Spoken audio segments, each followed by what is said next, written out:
Good evening. Abhinandan Vardhaman is safely back.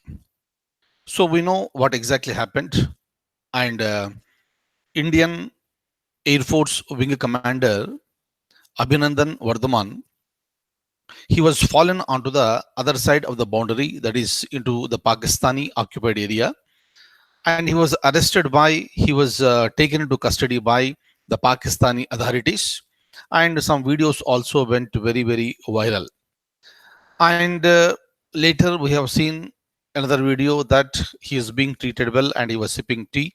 And immediately after that, this Prime Minister of Pakistan, Mr. Imran Khan, yesterday announced that he will be handed over very safely to India without any conditions.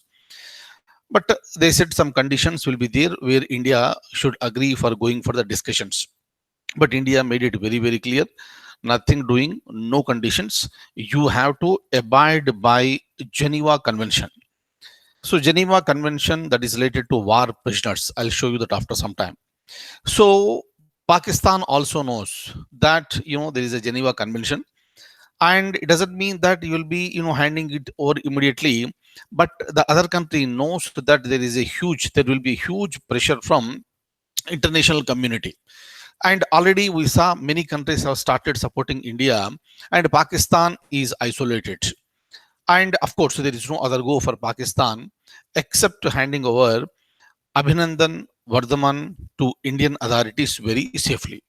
So today, after completing the formalities like this immigration and other paperwork, he has been taken to Wagah border. Wagah border is a border between India and Pakistan. So this is the line that is considered to be a Radcliffe line. So this is the demarcation of a boundary between India and Pakistan. This Wagah border is very famous. On Indian side, it is guarded by our security forces, border security force. And on the other side, from Pakistan side, it is guarded by Pakistan Rangers. Please remember very carefully, since all these are this part of this particular incident, whatever happened now, was tomorrow it may be a possible question. Since he has been handed over to Indian authorities at Wagah border, there may be a question. Indian territory is guarded by border security force, and what is the counterpart of BSF in Pakistan? So meaning similar to BSF in India, what is the agency that is there in Pakistan? So that is called Pakistan Rangers, and we are very proud with the bravery of Mr.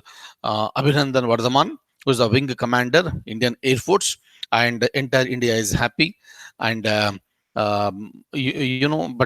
it takes some time for him to reach his house. It is because since he is there in the enemy's hands, for few number of hours, he will be tested in four various levels. So that what will happen, Indian authorities will come to a conclusion after testing him, since he was very much under pressure when he was there in Pakistan and in the army custody. What is the mental status of Abhinandan Vardhaman now? So that should be analyzed.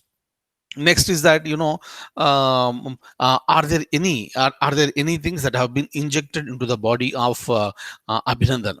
Are any chips have been injected into the body of Vardhaman? And also you should know what all the information that has been revealed by Abhinandan to Pakistani authorities. All the things should be verified. So again, this is for the safety and security of the nation. And ultimately at the end, he will be this looked into or questioned by this raw authorities, and then he will be permitted to go to his family. So these are the general formalities, but we are very happy and safe, and a safe return of Abhinandan, and we are very proud of this Indian wing commander. And he made entire India to feel very proud. So regarding Geneva Convention, I'll show you the information after some time. But before that, I would like to say something with respect to elections. So we saw so many elections in India. And whenever election disputes are there, maybe parliament elections or state legislative assembly elections, you can approach the judiciary and the judiciary may disqualify a person. So, meaning even after getting elected, a person may be disqualified. So, with respect to the disqualifications, of course, so many disqualifications are given in the Representation of People's Act, and so many disqualifications are also given in the Constitution itself. Now, this is the story with respect to Mr.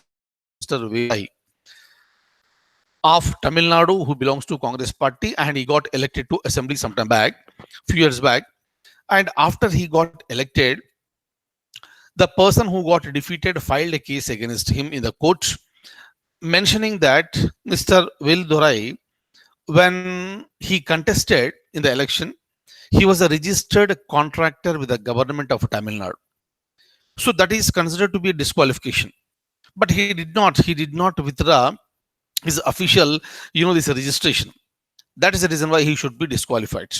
Fine. And at the end of the day, the apex court declared that his election is null and void. Later, what happened in the year 2011? Assembly authorities of Tamil Nadu, they have sent him a notice that whatever the money, whatever the salary and other emoluments enjoyed by him for those years must be refunded. Must be refunded, and that is coming to the tune of nearly 22 lakhs. So then he approached the judiciary, and very recently Madras High Court made it very, very clear that since you contested in the election and you are not qualified to contest in the election, and you enjoyed the benefits, so many perks, privileges, salary, emoluments from the government, so obviously you have to pay it back. You cannot compare yourself with a civil servant. Civil servant, meaning a public employee, may be dismissed for the service. So for him, you cannot ask him to pay back all the things. So that is, this he was qualified to be a civil servant. Because of the misconduct or some other charges, he has been dismissed. That's a different thing. But here, your election itself is not allowed, and you contested and you got elected and you enjoyed so many benefits, then disqualified, then obviously you have to pay back.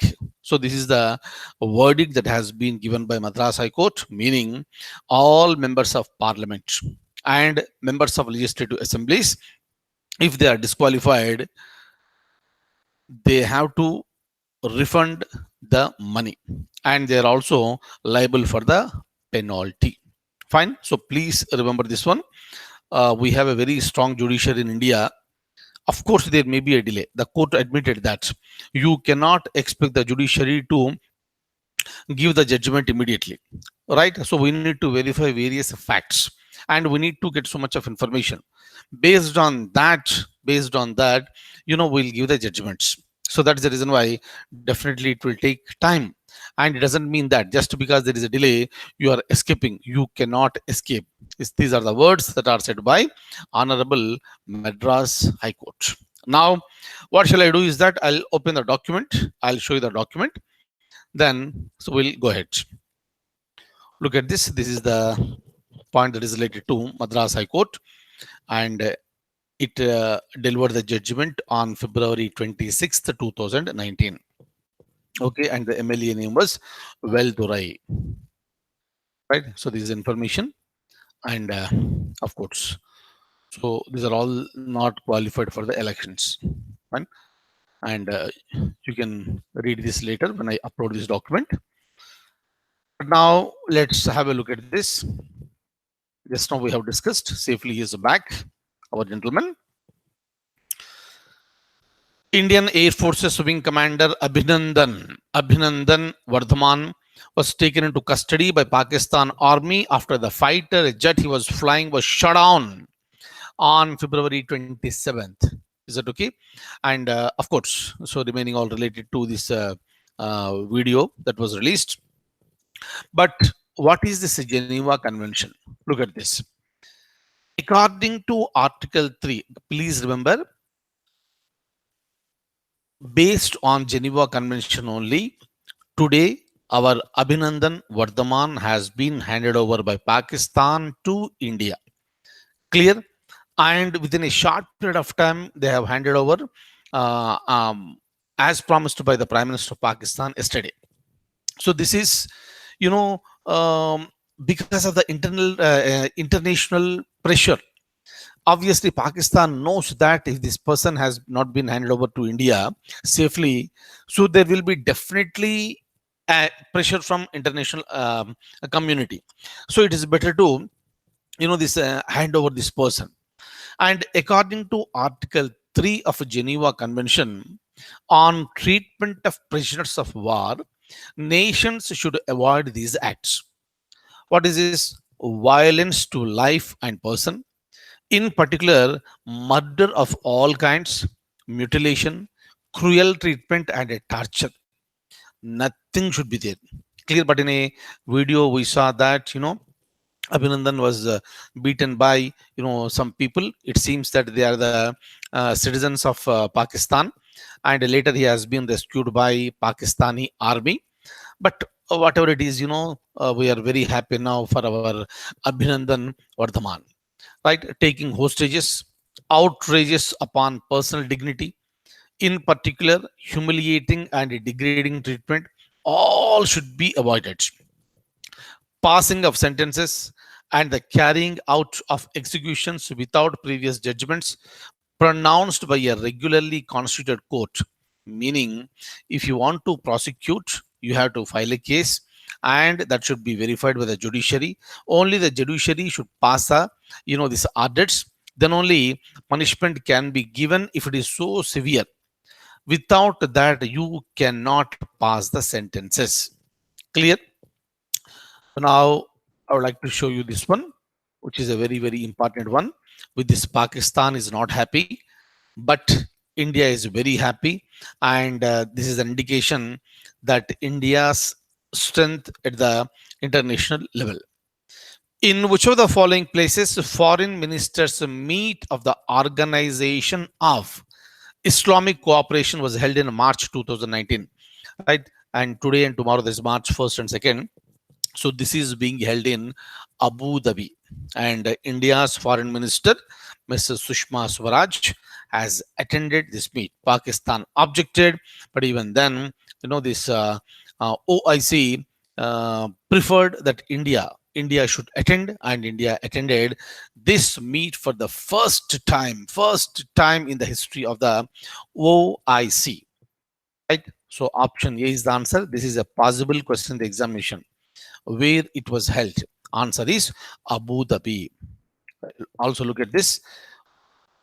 Organization of Islamic countries is a group of how many countries? 57 countries. So this is the first time that India is invited for OIC meet.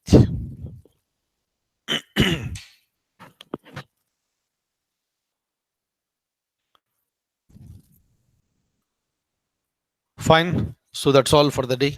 And I'll see you tomorrow with more current affairs. Thank you so much. Take very good care. Thank you.